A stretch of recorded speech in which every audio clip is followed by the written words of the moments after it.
देखिए, तेजस्वी यादव जी के किसी बात पर प्रतिक्रिया कोई देने की जरूरत नहीं है, इसलिए कि जनता उनको विधानसभा के चुनाव में जो उनका उचित स्थान था वहां पहुंचा चुकी है। अब उसके बाद तो वो कुछ भी बोलते रहेंगे, उनका काम है। जीत का दावा कर रहे थे, हम लोग पहले से जान रहे थे कि वो बुरी तरह पराजित होने वाले हैं, लेकिन फिर भी कोशिश कर रहे थे। अब कोशिश किए तो पलटी खा गए, तो अब उसमें कुछ बोलेंगे ही ना। और 3 कांग्रेस के विधायक, एक आरजेडी का खुद का तो विधायक, वो अपना घर देखे ना, कि जो घर नहीं ठीक रख सकता है वो दूसरे पर आरोप लगा रहा है। घर रखने का, ठीक रखने का काम किसका है? उनका काम है ना, कि मेरा काम है। तो उनका यही है। विधानसभा के चुनाव में भी ऐसे ही दावा कर रहे थे, शपथ ग्रहण का तिथि घोषित कर रहे थे, और जनता ने ऐसा पटकिनिया मारा कि 25 सीट पर आके अटक गए। मुश्किल से विरोधी दल के नेता बन पाए। लेकिन अब तेजस्वी यादव जी की बात पर कोई प्रतिक्रिया आप लोग मत लिया कीजिए, इसलिए कि जनता उनको नकार चुकी है, और जिसको जनता ने नकार दिया है, बिहार की जनता ने, उस पर क्या प्रतिक्रिया दी? Well, it's unfortunate that political morality has sunk to another. People do not respect the political party which has put them in office.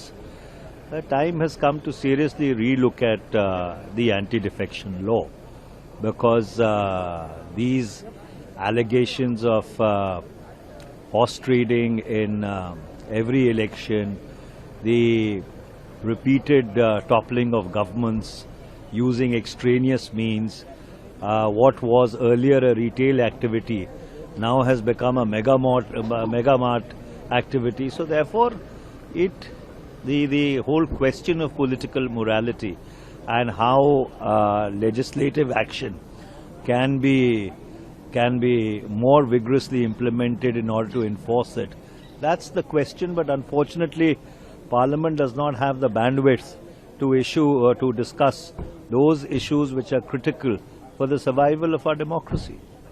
देखिए, लोकतंत्र को तो इन्होंने धनतंत्र में बदल दिया है। तेजस्वी जी कह रहे हैं ये तंत्र और यंत्र की सरकार रह गई, लोकतंत्र में से लोग गायब है और सिर्फ इनका तंत्र काम कर रहा है। और जैसे आप जान ही रहे हैं, हॉर्स ट्रेडिंग का जो इन्होंने कहा, विधायकों की जो 15-15 करोड़ जैसी की चर्चा है, इन्होंने खरीद फरोख्त की है, वो तो सब जानते ही हैं। जैसे जो एब्सटेन हुआ, ये धर्म और अधर्म की लड़ाई है, अच्छाई और बुराई की है। इसमें हमेशा सच और झूठ की लड़ाई, और हमेशा सच की जीत होती है। देखिए, 5 चुनाव जीतकर ये संदेश गया है कि बिहार में महागठबंधन महाफ्लॉप हो गया है, और बिहार की जनता हमारे साथ है, उनका आशीर्वाद साथ है, और उन दलों में अब विश्वास की कमी हो रही है। उनके विधायकों का विश्वास उन पे नहीं है। कांग्रेस एक डूबता जहाज है, जो उसमें बैठेगा वो डूब जाएगा। लेकिन सर, तेजस्वी यादव वो एलिगेशन लगा रहे हैं हॉर्स ट्रेडिंग का, कहा कि हमारे कोई हॉर्स ट्रेडिंग नहीं हुई है, बल्कि उनके यहाँ कोई हॉर्स अब रहने को तैयार नहीं है। अस्तबल का गेट उनका खुला हुआ है, और कोई उसमें रहने वाला नहीं है। धीरे धीरे बिछड़ेंगे सब, बारी बारी। एक दिन आएगा जब तेजस्वी यादव अकेले रह जाएंगे। कांग्रेस नेता दीपेंद्र हॉर्स ट्रेडिंग की है, वो डेमोक्रेटिक प्रोसेस को स्टिफल कर दिया। देश भर में कल भारतीय जनता पार्टी ने नंगा नाच किया। जहां उनका बहुमत नहीं था, विपक्ष के विधायकों को तोड़ने का काम किया। बिहार में भी 4 विधायकों को तोड़ने का काम किया। हरियाणा से भी खबरें आ रही हैं, उड़ीसा से भी खबरें आ रही हैं। और ये जिस पार्टी का जब पतन होना होता है, तो पहले उसका नैतिक पतन होता है, फिर उसका राजनीतिक पतन होता है। भाजपा उस कतार में शामिल है जहां नैतिकता नाम का कोई बोध नहीं है। अब राजनीतिक पतन भी धीरे धीरे शुरू हो गया, और देख ही रहे हैं कि आरएसएस जैसी संस्थाओं पे दुनिया भर में प्रतिबंध लगाए जा रहे हैं।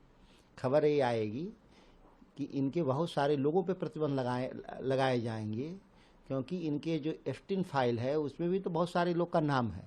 फिर भी आज तक भारत में कोई जांच नहीं, कोई सुनवाई नहीं, कोई कार्रवाई नहीं। तो इस तरह से डेमोक्रेटिक सरकारें नहीं चलती हैं। निश्चित तौर पे यही रवैया रहा तो बहुत सारे संकट आने वाले हैं। राज्यसभा की जीत ली है। देखिए, आप लोग शुरू से बोल रहे थे कि जो समर्थन था कि 5 सीट आराम से और बड़े मार्जिन से जो उम्मीदवार हैं वो जीतेंगे, और आप सब जानते हैं कि जो नंबर का खेल है तो उसमें कोई बहुत दिक्कत तो थी नहीं एनडीए को, और वही रिजल्ट भी हुआ। और बिहार में आगे काम होना है तो बहुत लोग चाहते भी हैं उनके क्षेत्र का काम हो, उनके एरिया का काम हो। लेकिन तेजस्वी ने आरोप लगाया है कि हॉर्स राइडिंग किया गया, हमारे उम्मीदवारों की बातें क्यों कही गई सर, की हराया गया, साजिश की गई, विधायकों को डराया गया है, बहुत तरीके की बातें जो है कही गई है विपक्ष की तरफ से सर। अब है, हम लोग तो कौन विधायक किसको ये किया गया हम लोग को तो जानकारी नहीं है। कोई विधायक आए या नहीं आए तो उस पार्टी को पूछना चाहिए, उसमें हम लोग क्या जवाब दे सकते हैं? उसमें हम लोग जवाब नहीं दे सकते। हमारे विधायक तो सब अलग फ्री थे, यही लोग घेर करके विधायक को रखे हुए थे, ठीक है ना। ऑपोजिशन के भी लीडर्स की बात कर रहे थे कि क्रॉस वोटिंग हुई, बिहार, हरियाणा और उड़ीसा जिस तरीके से वोटिंग हुई, आप कैसे देखते हैं? देखिए, हम हमेशा साफ कहते रहे और हमारा ये इल्जाम साबित हो गया कि भारतीय जनता पार्टी धन का, बल का, केंद्र सरकार का, अपनी सरकार का पूरी तरीके से दुरुपयोग करके बलपूर्वक वोट डालने की स्वतंत्रता पर आघात करती है। एमएलएज को किडनैप करती है, एमएलएज को पैसा देती है, एमएलएज को वो ले जाकर ऐसी स्थितियों में रख देती है कि वो वोट न डाल सके। तो ये इस राज्यसभा में एक गंदे ढंग से विकृत स्वरूप में सामने आया है, बिहार में, उड़ीसा में और राज्यों में। इस पर निश्चित रूप से ये गंभीर विषय है, इस पर सरकार को अपनी स्थिति स्पष्ट करनी चाहिए। जहां तक दलों का सवाल है, वो अपना आंतरिक सर्वे करेंगे, आंतरिक जांच करेंगे।